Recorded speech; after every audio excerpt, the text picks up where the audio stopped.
From Tulsa Community College's Center for Creativity, this is Studio 21 News. And now, your hosts. Hello, welcome to this edition of Studio 21 News. I'm Paola Francisco. And I'm Liz Daniels. Thanks for joining us today. TCC has created a new mass notification system in order to inform students and employees about college closings due to inclement weather. Juan Carlos Feliz reports. Tulsa Community College students, faculty, and staff are now better prepared when emergencies happen with the emergency notification system, TCC Alerts. One of the things that we're most concerned with at the college is the safety and security of all our students and our employees. And one of the ways that we do that is to have multiple redundancies for contacting students and employees in times of an emergency or a weather-related emergency. They came up with this concept after looking at what other colleges are doing to immediately contact the student during a major crisis or emergency. TCC Alerts delivers important emergency notification and updates by email, cell phone, home phone, or text message. Being the parent of a college student, there's the peace of mind that if something does happen on a campus, if there's a fire, if there was any type of a violent act, you would have loved ones that would be notified and would know what's going on. When an incident or emergency occurs, authorized sender will immediately notify user via TCC Alerts. Alert type might include life safety, fire, weather, accidents, or disaster. So far, 90% of TCC staff is using this service. On the other hand, just about 12% of the students are currently enrolled in this service. So, very good feedback on the service as far as the timely notification, but we have a long way to go with getting everyone signed up.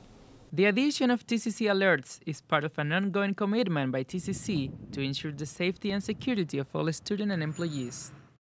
To register for the college's mass notification system, visit tulsacc.edu and click on the TCC Alerts icon. It's not unusual for March to bring snowfall. Even though we are over the worst, you still need to stock up on supplies in your vehicle. The 2011 blizzard came not just once, but twice this year. We always wonder what we would need in our vehicle during a storm. Here is Stan Lewis from Jackie Cooper Import sharing what he would have in his vehicle. Well, I always have a blanket or cell phone in my car with me. If I know that it's going to storm, I will take along sand, shovel, maybe some ice melt, something that I can kind of be prepared for if the worst does happen. Construction on the BA Expressway could lead to several students being late for class. A $2 million project is underway to repair bridges over St. Louis and Utica Avenues. The bridge deck will be replaced while repairs are made to the substructure. With construction taking place, traffic in the westbound lane can become backed up. The on-ramp from downtown to the eastbound lane is also under construction. The project is scheduled to take about 4 months to complete. Returning heroes from the armed forces are sometimes faced with additional challenges when stepping on home ground. One issue for some involves continuing education. Reporter Tony Hill takes a look at a TCC program that is stepping up to help direct these veterans seeking higher education. One of the challenges faced by returning veterans is the decision of whether or not to return to school and continue educational pursuits. Tulsa Community College offers assistance to those who proudly serve America. We process veterans' education claims, any of the GI Bills from dependents, vocational rehab, to the new post-9/11 GI Bill. The Veterans Resource Centers located on each campus is just one way that TCC as a whole says thank you. Dr. Martin Luther King Jr.'s commemoration parade in Tulsa's Greenwood District was bigger and a bit different than in prior years. Oklahoma State University made its first appearance in the parade's history.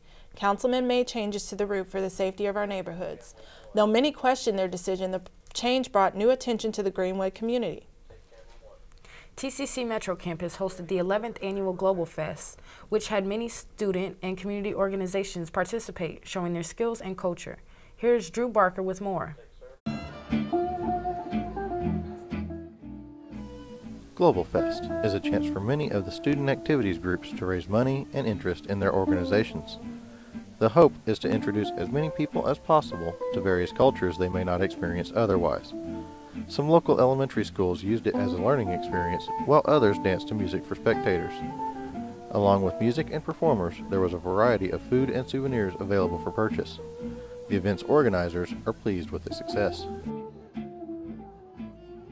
The idea came about because we wanted to celebrate all the different cultures that comprise Tulsa Community College. It used to be that the various language clubs would try and have expos or days where they tried to feature different cultures. The French club would do something and the Spanish Language Association.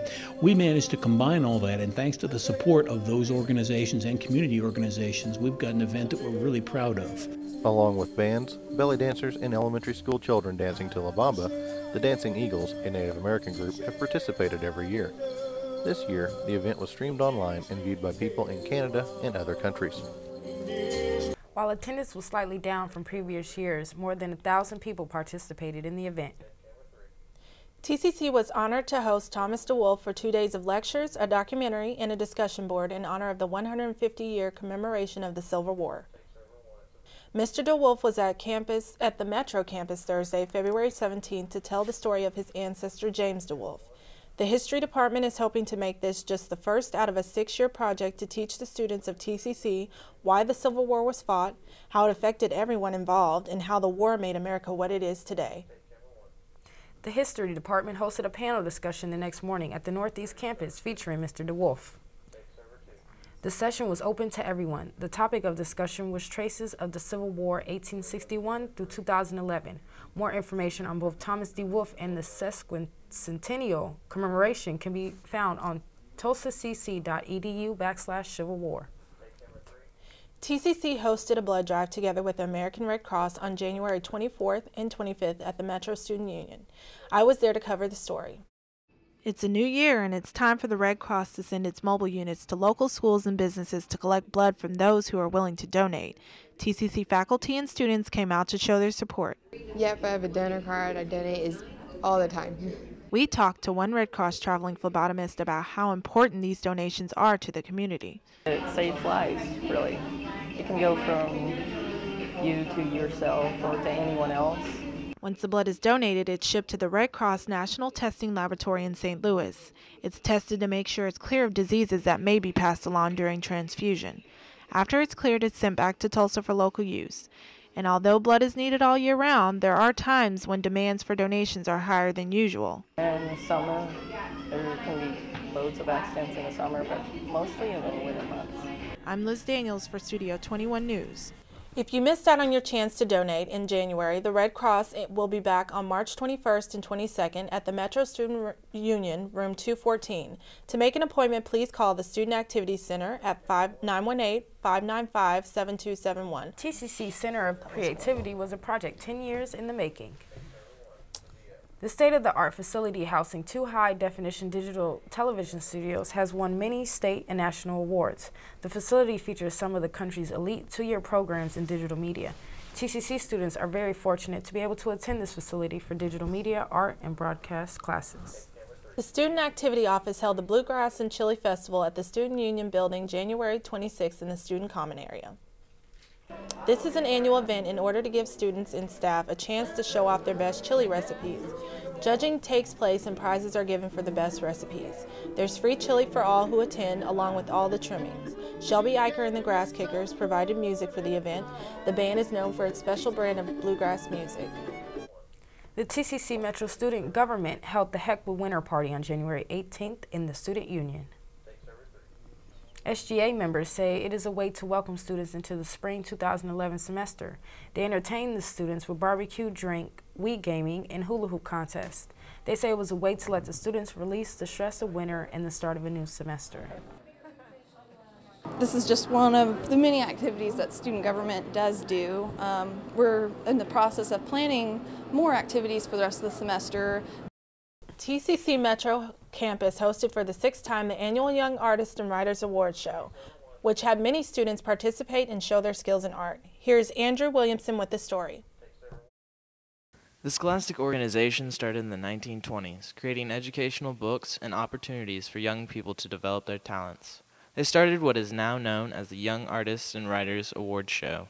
TCC hosts the regional awards for Oklahoma. Around 30 schools participate, with students from the 7th grade to seniors in high school. Students can enter their work in a variety of different categories, from sculptures to painting, photography, and even film, for a chance to win a gold key. What's good about this is if you do win a gold key, you're going to a national competition. And on the national level, you get enough exposure that a lot of the larger art schools start offering scholarships and stuff. This year, for the first time, each category is judged by a single person who will be awarding a gold or silver key to each grade level. Students with the gold key will go to the national level, where they will be competing with students from across the United States. There's good talent in Oklahoma. I mean, and we do well on the national level. I don't know what the percentage is, but we always have national winners too. Art schools from across the country will send scouts to attend the national competition looking for talented students. The chance to win scholarships is on the minds of many, so good luck to all those going to the nationals. That's all we have today. Thanks for joining us. I'm Paola Francisco. And I'm Liz Daniels. We'll see you next time on Studio 21 News.